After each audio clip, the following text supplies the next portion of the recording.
If you cut the skin of a high priest, does he bleed milk? Or does he bleed the same red blood as a peasant? In 15th century India, a weaver named Bhagat Kabir turned this biological fact into a social weapon. He argued that because the human machine operates identically across all classes, the social hierarchy was a manufactured fiction.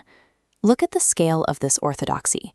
Kabir lived in Varanasi, a city structured around physical markers and strict religious geography. These dense crowds and massive stone temples represented a world fixated on external status. In this system, birth decided your worth. Your caste dictated what you could learn, and religion was measured in physical actions, like the literal thread tied around a boy's chest to bind him to a social class.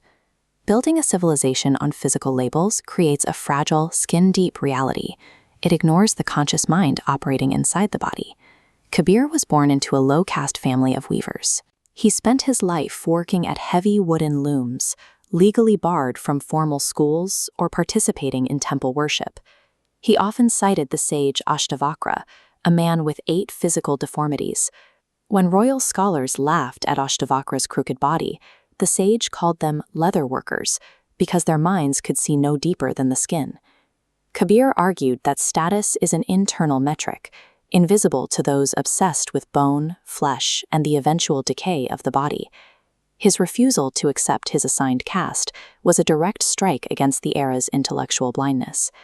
By rejecting his social label, he exposed the religious orthodoxy as a spiritual failure. He dismantled the physical requirements of his era, refusing Islamic circumcision and rejecting the Hindu sacred thread. He defined 2 selves. First is the Pragat Chitar, your visible body and social status.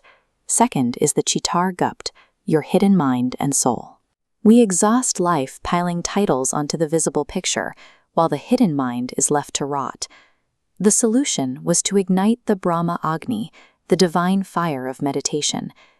This internal focus burns away the mind's 5 true enemies: lust, anger, greed, attachment, and ego.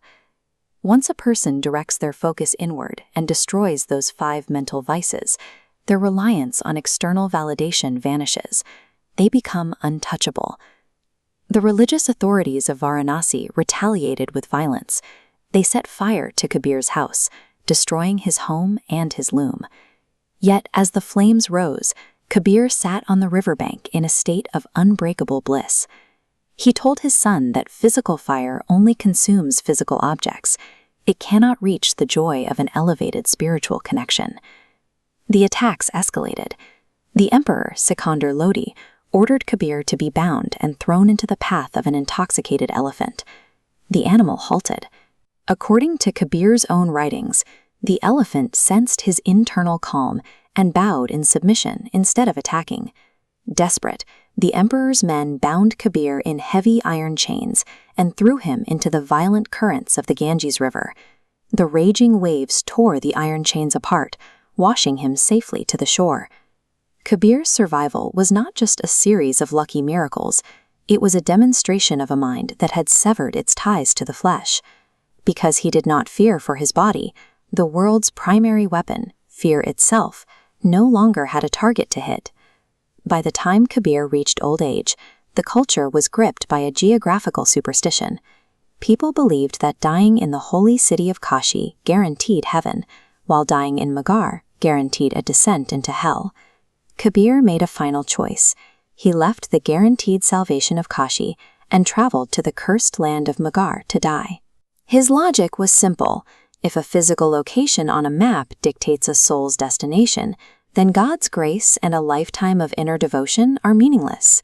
6 centuries later, we are trapped in the same illusion. We measure our success by designer labels and physical assets, neglecting the enduring power of internal wealth. Amassing wealth or conquering others provides the illusion of power. Kabir's bravery came from conquering the physical world's grip on his own mind.